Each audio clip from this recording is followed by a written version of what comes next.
தாய் தமிழ் உறவுகளுக்கு வணக்கம். திருமாவளவன் கண்ணீர் அஞ்சலி. தேர்தல் பிரச்சாரத்தில் துயரம் என்ற தலைப்பில் இந்த காணொளியை காண்கிறோம். திருமாவளவன் கண்ணீர் அஞ்சலி. தேர்தல் பிரச்சாரத்தில் துயரம். தேர்தல் பிரச்சாரம் தீவிரமாக ஈடுபட்டு வருகிறார் திருமாவளவன். திமுக கூட்டணியில் இவர் ஒட்டி கொண்டு ஒட்டுணி போன்று இருந்து கொண்டு திமுகவுக்கு முட்டு கொடுத்து பிரச்சாரம் செய்து வருகிறார்.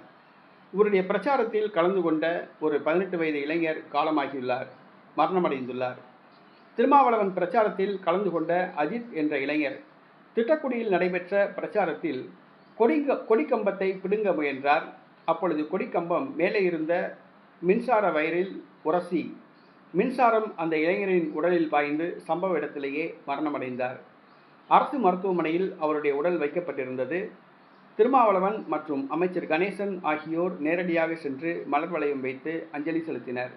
விடுதலை சிறுத்தை கட்சி தேர்தல் பிரச்சாரத்தில் அந்த கட்சியின் தொண்டர் மின்சாரம் பாய்ச்சி இறந்தது விடுதலை சிறுத்தை கட்சி தொண்டர்கள் மத்தியில் மிகுந்த சோகத்தை ஏற்படுத்தியுள்ளது. திருமாவளவன் பிரச்சாரம் சோகத்தில் முடிவடைந்தது. தேர்தல் பிரச்சாரத்தில் கலந்து கொள்கின்ற இளைஞர்கள் பாதுகாப்பாக இருக்க வேண்டும். 500 ரூபாய் 1000 ரூபாய் சம்பளம் தருகிறார்கள் என்று உற்சாக கோளாரோடு இந்த மாதிரி செயல்களில் ஈடுபடக்கூடாது. கவனமாக ஈடுபட வேண்டும். அவங்க 500 1000 முக்கியம் கிடையாது, உங்களுடைய உயிர் தான் முக்கியம்.